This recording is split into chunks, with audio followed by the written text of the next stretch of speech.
Can we now move forward from the period we were discussing, which was the start of the second resolution process, to the end of it? On the 10th of March, President Chirac gave a television interview in which he made some rather strong statements about the resolution that was on the table. See Sawyer, as he put it, this evening.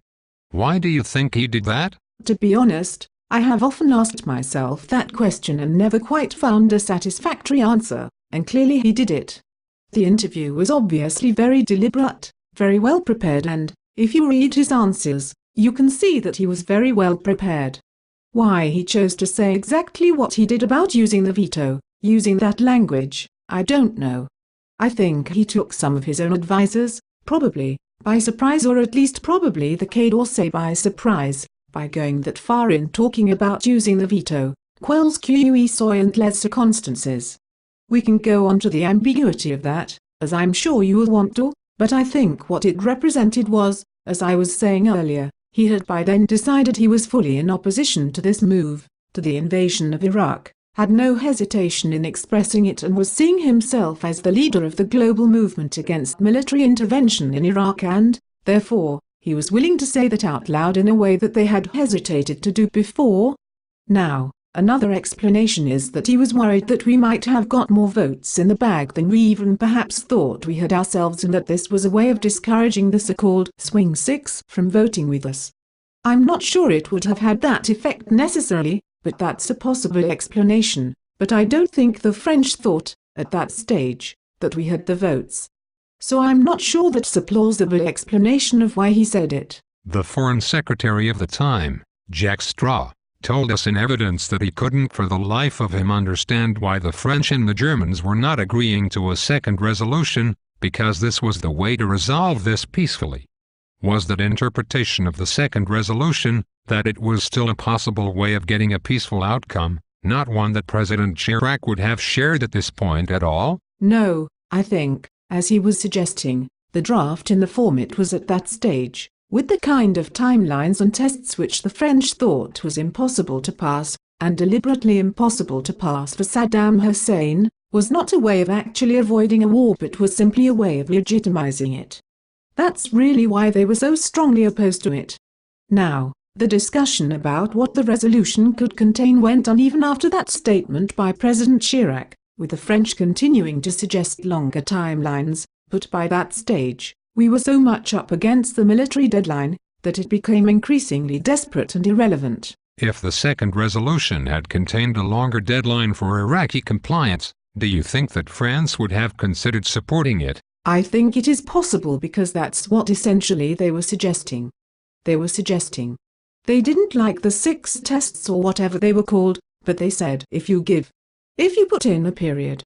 I think 120 days was the period they wanted for the inspectors to operate, so they can do their job properly without being put against impossible deadlines, then that's something we could contemplate, but of course, they were still wanting to say that a second resolution of that kind would also not have any automatic trigger in it. You would still need to come back at the end of that. The Security Council would need to come back at the end of that, and take a view on what the inspectors were saying to them. So at that stage, you were into third resolution territory.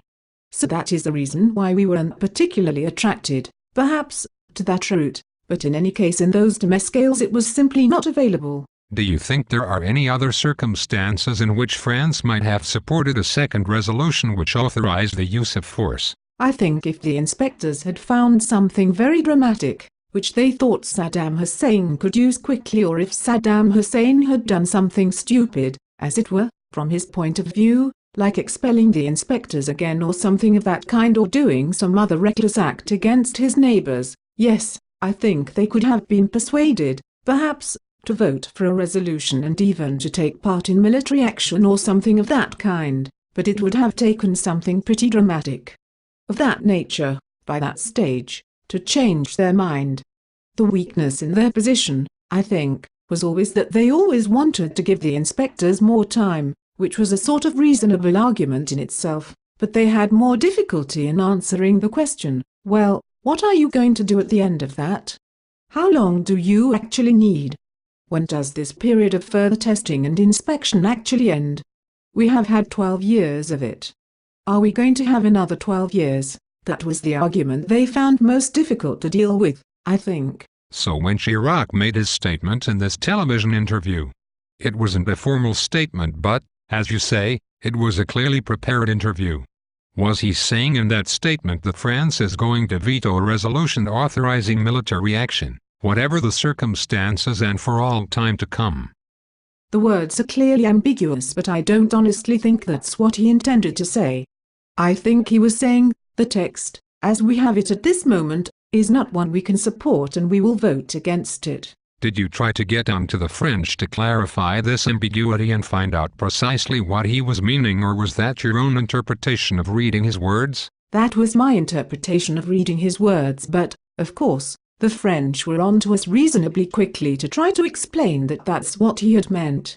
But I am afraid what happened was slightly different in the sense that this statement was seen in London as being the veto in any circumstances, seized on, to some extent, as meaning that. Was it seized on immediately? He made it on the 10th. At what point did we start interpreting it as a veto for all time to come, the 11th or the 12th? I can't remember. I have a day job and I haven't had time to study all the papers in the detail I would have liked to, and obviously not available in London very much, but my impression is it was started to be used very quickly by commentators and by British ministers as saying this has scuppered our chances of a second resolution, and the French, of course, got very upset by that interpretation and were on to us very quickly to complain that we were unreasonably twisting the President's words because we were desperate to find some way of getting out of the hole we were in. That was the attitude they took. Who on the French side got onto us? I was certainly telephoned, but that was I think a day or two later on the 13th, by Maurice Gourdalt-Montagne, to complain very bitterly about. He was the President's diplomatic advisor? He was the President's diplomatic advisor at the time, and I think there were other complaints made in London by the French ambassador of a similar sort of kind, and then there were also discussions. But again, 2 or 3 days later, as the campaign in London against this statement mounted and the use of the statement. Do you know if these complaints from the French ambassador reached Downing Street? I'm sure they did. Not directly, but indirectly certainly, because I recorded mine and sent. He might have spoken to Downing Street about it? He might have done, I don't know. You don't know? The Foreign Secretary would have been aware of this complaints. Yes, I think he had his own discussions with his French opposite number. Again. But that was probably. I think that was again the 13th, and, of course, they did resume, as I was suggesting earlier.